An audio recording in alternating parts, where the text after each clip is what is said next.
Your body holds secrets that only you can tap into. The Empowerment Toolkit is here to give you keys that not only unlock these secrets, but allow you to listen to your body talk so that you can live the most abundant life you dare to dream up. Now, take a breath, call up that beautiful feeling of gratitude, and join me, Jillian Holly, as we get ready to own our new reality of empowerment.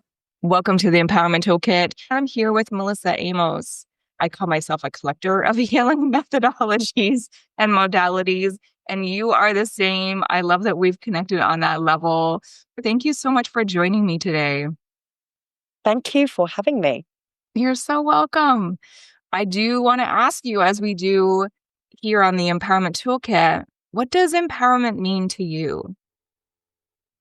Oh, it's such a big word, isn't it? But for me, it's this sense of knowing who we are and being able to act from that space of who we are, what brings us joy, moving through our fears and our challenges and our doubts so that we can become the person that we were meant to be, born to be, mission to be, destined to be.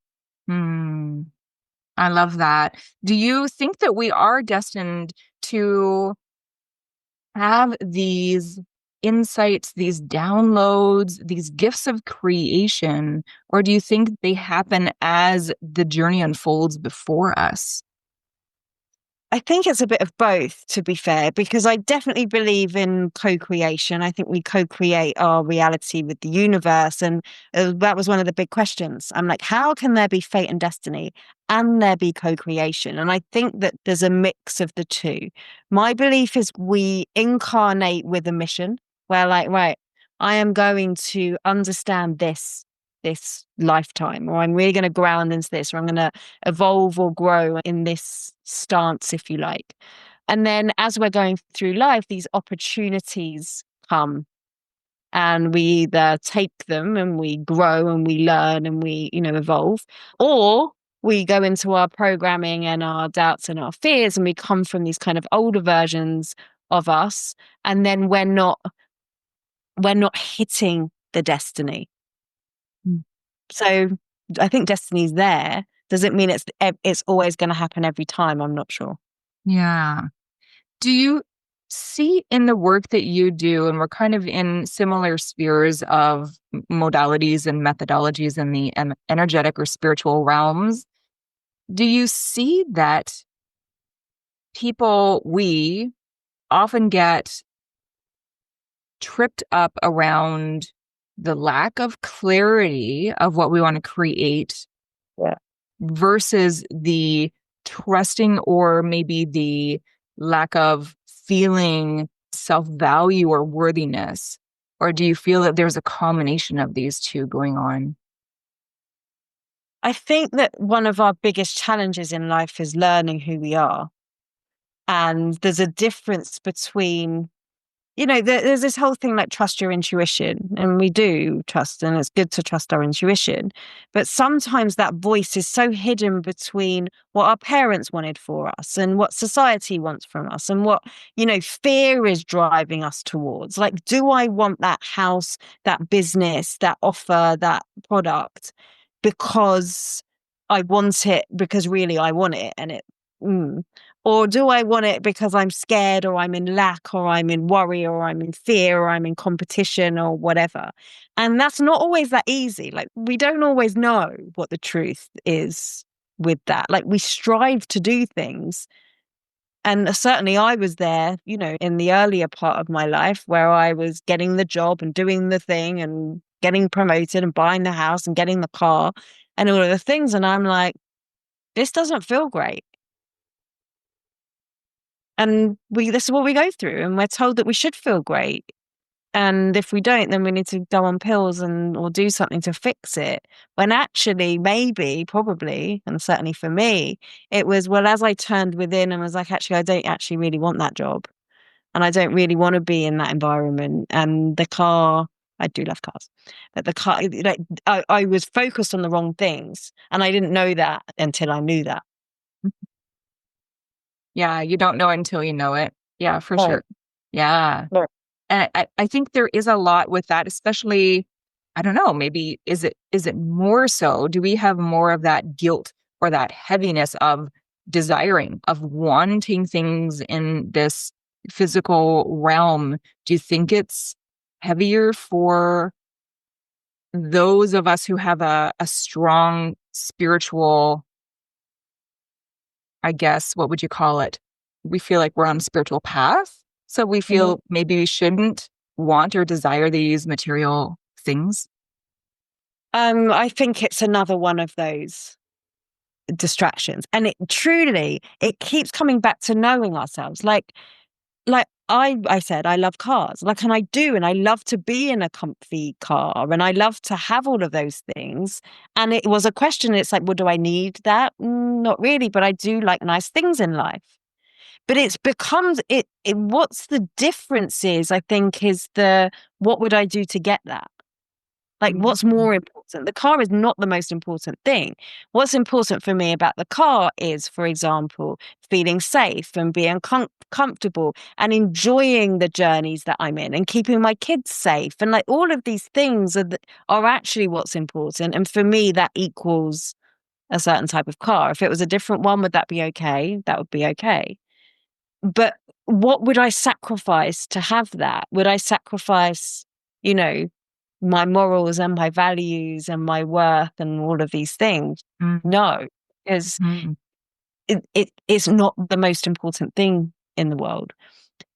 Now, in the spiritual world, there is this whole thing of abundance consciousness, and there's the poor healer complex and the wounded healer complex and the money is evil thing, and there's all of this stuff going on, which I don't think is true. I think it's there. It's definitely a thing, but for me, it's not a truth.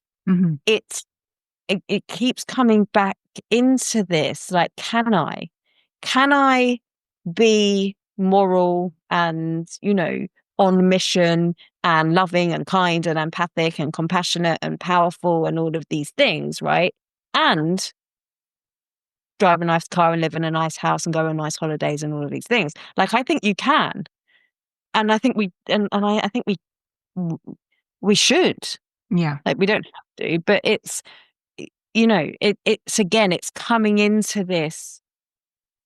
Where am I operating from? Because if I'm operating from that sense of fear, well, I need the car and I need the house and I need the holidays because this is what the neighbors will think of me, or this is what I'm meant to be doing. It's not. It's not aligned. It doesn't feel good. Well, I'm coming at it. Let's go through that path of desire or inspiration. So we talked a little bit before we started recording about our ideas, and I know and I think you and I have that same thought process. I got a download of a healing methodology. It's called kinetic divination. I got that download because I was going through a really hard time, and I just kind of demanded, no, I'm not here for this. I'm not here for struggle and for turmoil and for pain. I'm here to actually help uplift the planet, like do my part. I'm here, so give me something. And it just kind of dropped into my brain. And since then, it's been beautiful. I've been implementing it in my life, in my students and in my clients, but I haven't really launched it, like stood on a mountaintop and said, here it is, because I've been a little, I've had some stuff to work through with that, as well as other things. Some of those are the spiritual, like, oh, you shouldn't be sitting on a soapbox, right? Yeah. But there is the thought of, and Elizabeth Gilbert wrote a book called Magic. And she says that if you don't jump on that idea, it will go to someone else. And I maybe agree with other, maybe lesser ideas. Some of those, I'm a musician, so I've had song ideas and that I haven't jumped on. And of course, 2-3 years later, I hear something very, very similar, that same melody on the radio. Absolutely. But that healing methodology has not gone to someone else just because I I've accepted it, but I haven't shouted it from the rooftops. What are your thoughts on that, the download of our desires and of our inspirations and that process that we go through? I think, first of all, desires and inspirations they can sit together, but I think they're quite different. I think they come from a different space. Now, I love what you just said about your healing modality, because this is how I see it, right?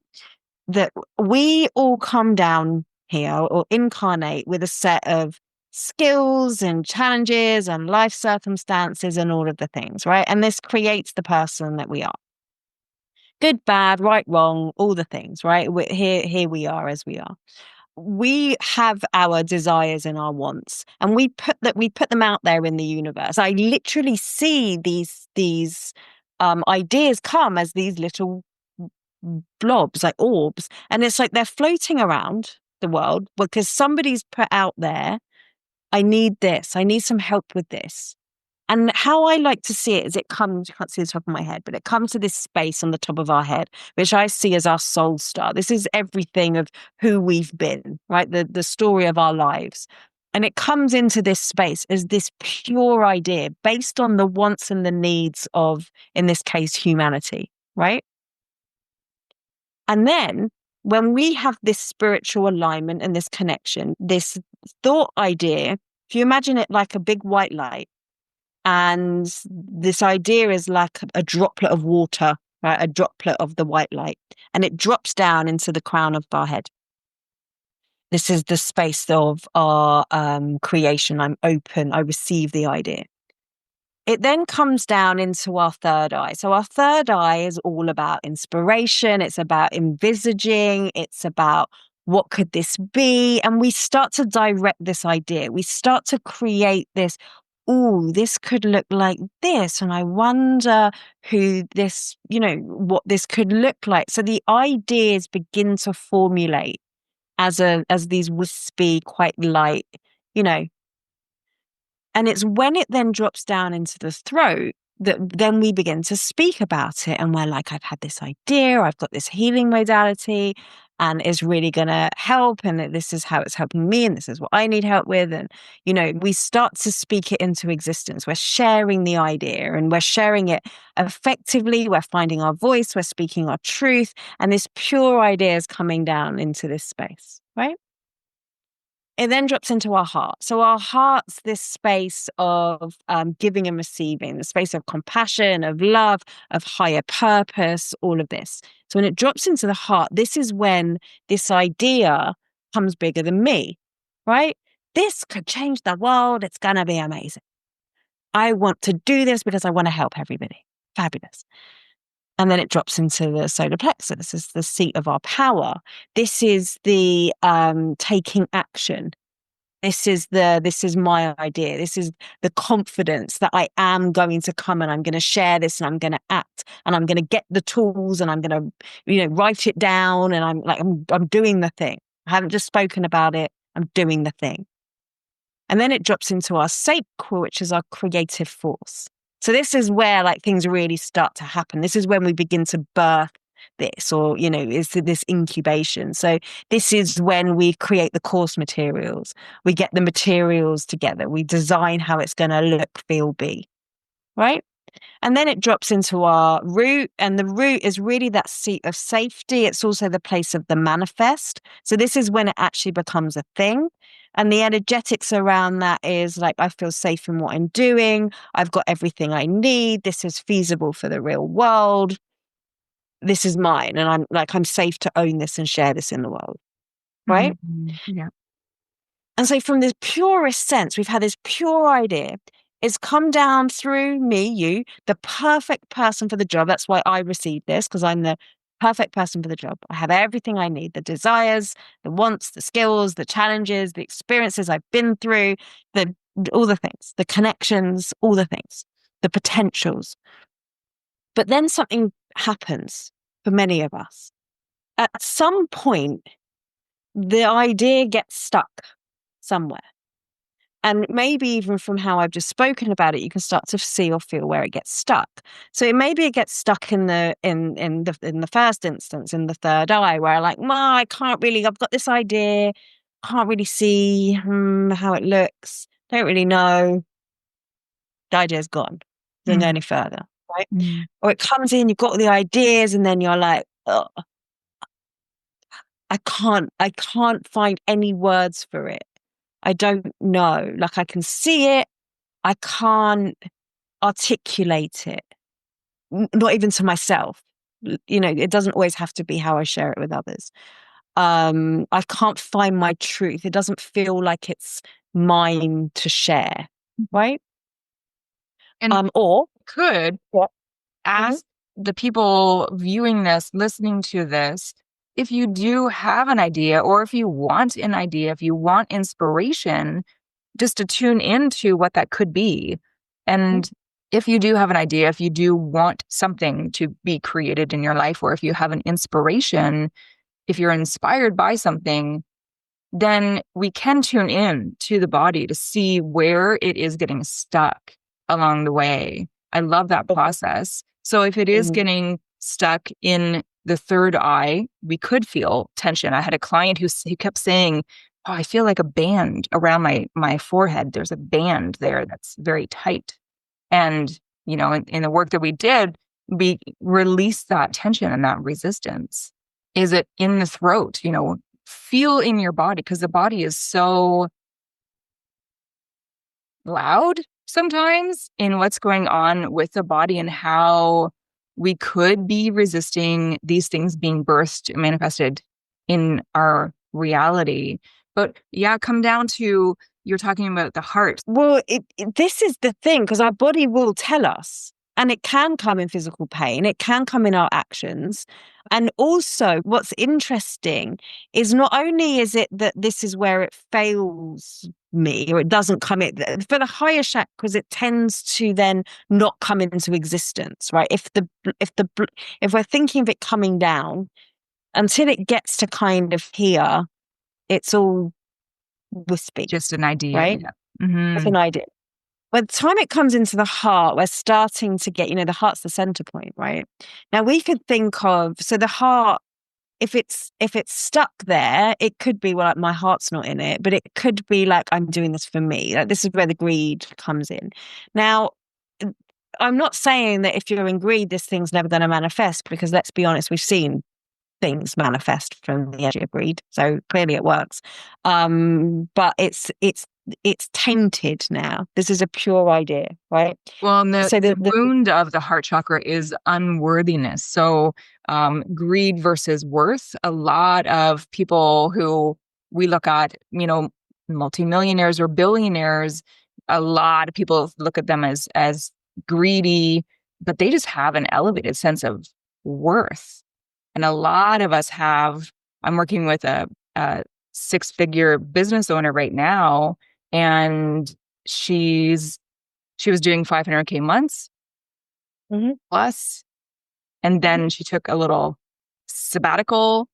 Coming back, she's having trouble tapping into those 500K months again, and that is what it is. It's unworthiness, which is good, because this allows us to tune into those underlying patterns and programs that, like we talked about, we are born into this world as empowered beings.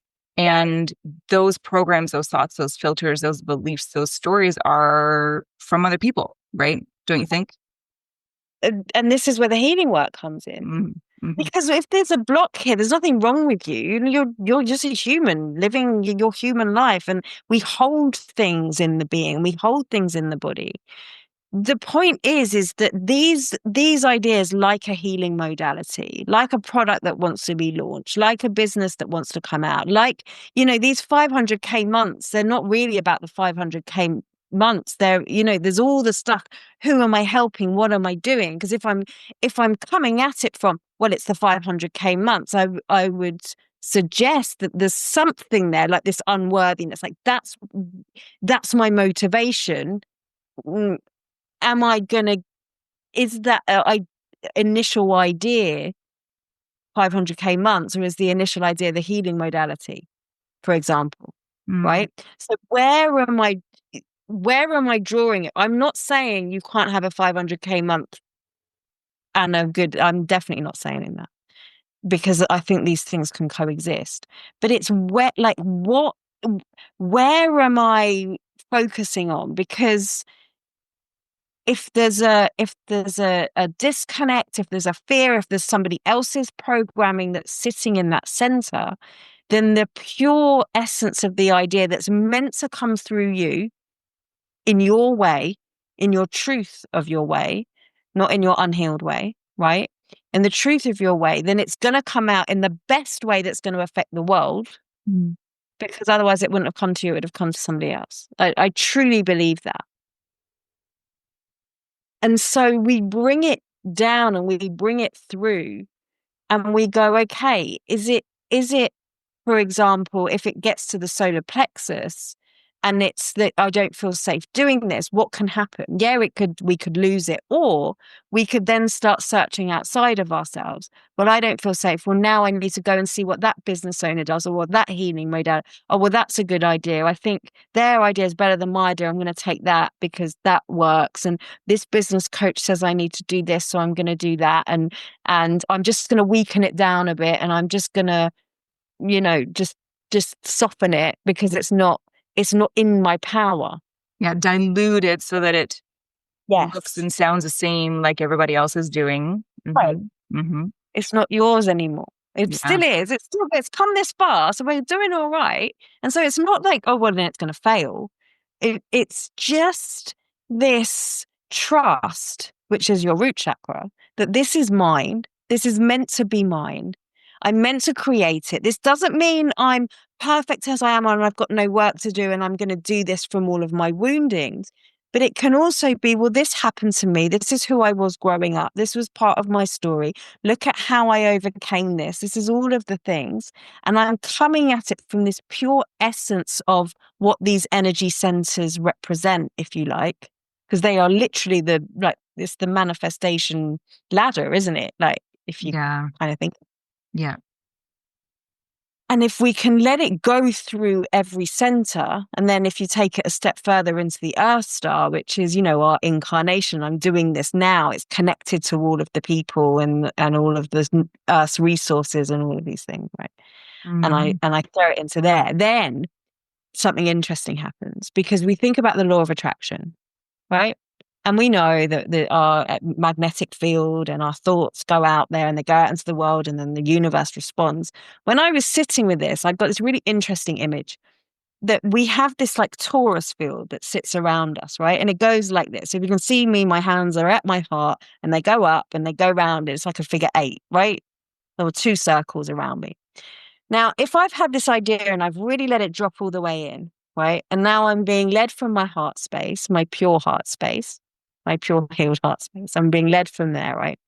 Then this energy comes up. I'm now speaking to everybody about it. I have a clear vision about where it's going to go. I'm connected to divine source. My torus field is big and strong because I'm aligned and I'm well and I'm acting and I'm all the things. And it's going out into the world. So it's creating this ripple.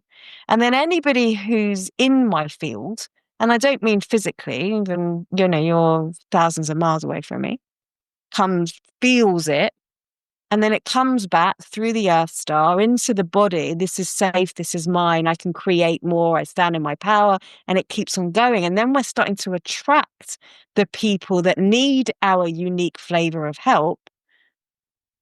And then the 500K months come flying through the door because you're in alignment to what it is that you're meant to be doing. If that 500K month is part of your, desires and wants and inspiration. Yeah, I love that. I think that's it's a simple process for us. This doesn't have to take an hour or 2 or 3. Just coming back to, and I have a free toolkit. It's the Empowerment Toolkit. You guys click down below in the description to grab that link. And I go through this process of returning to our body, doing an alpha breath, which could take, 30 seconds or 2 minutes. and just tuning into your body and just visualizing that torus field, visualizing these thoughts coming down into the body. I love that so much. Really simple, really easy. And I think that we are spiritual beings having a physical existence, and this physical realm requires money to be comfortable, to function, to eat, to thrive. And a lot of the time when I work with entrepreneurs, the stuff with money comes down to either value, worthiness, or comfort. Right. And when we're in this physical realm, I think it's time that we accept that it's okay to be comfortable and to create those desires that are birthed through us, that come through us into this world. Right. Take that a step further. If we are comfortable, if we know we're in abundance, then our root chakra is like, I'm good. I don't need to work from this space now. I know that I'm supported. I know my ideas are mine. I know I can create. I have the resources to get in there. And so this idea drop is going to be more in its purest form than if we are struggling and wondering and living paycheck to paycheck. So I would consider that having this abundance will actually assist you in your spiritual. I'm not saying you have to have money to be spiritual, but if you think about this, that now I don't have to act from this root chakra, from this, I don't have enough, how do I survive? But we can start to move into this space of enlightenment. Those needs need to be met. Thank you so much for that. You're welcome. Where can we find you on the socials? Tell us about where you live out there on the social media networks. So you'll mainly find me on Facebook, I'm afraid to say. You'll see me across the socials at the Melissa Amos. You can find me on there, and my website is melissa-amos.com. There will be links down below for all of your socials and more information about you. I'm so grateful to have had this time with you today. Thank you so much for sharing your gift with us on the Empowerment Toolkit. Thank you for having me. You're so welcome. Thank you for being here with us. Don't forget to check out our other episodes down below. And don't forget, you get to create like you mean it. Talk to you soon. See you next time. Bye for now.